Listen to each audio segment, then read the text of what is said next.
There was a doubling of the NIH budget. In the years following, it grew on average, there are ups and downs, but on average around 2%, a little less, a little more in some years.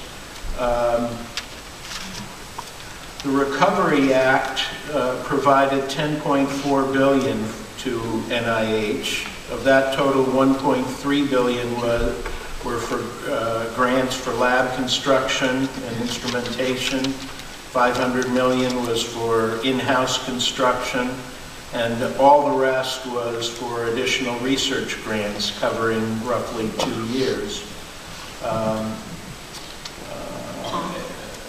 But again, this is a very sizable temporary increase in research funding, and it's created a serious cliff to face as that 2-year period comes to an end.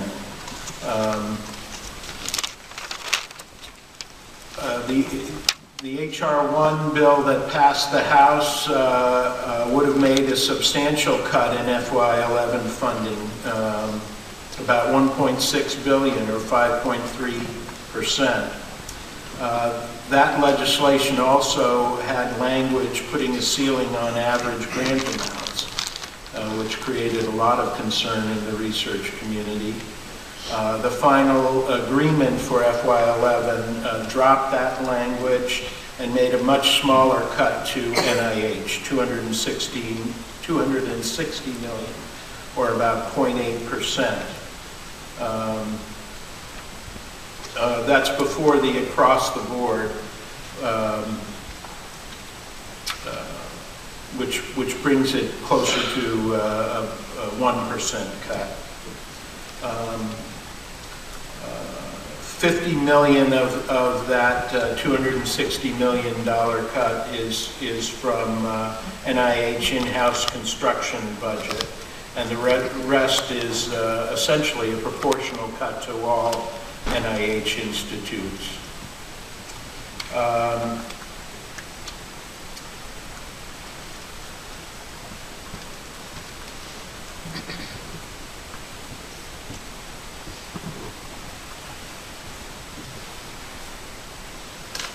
One closely watched measure is the number of competing research project grants that can be supported.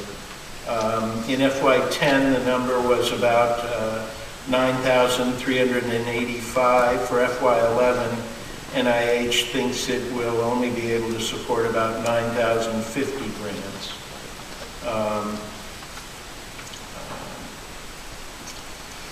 And then one other theme I think we need to address is Dr. Collins, the NIH director's interest in translational research, research aimed at translating advances in basic science into new drugs and therapies.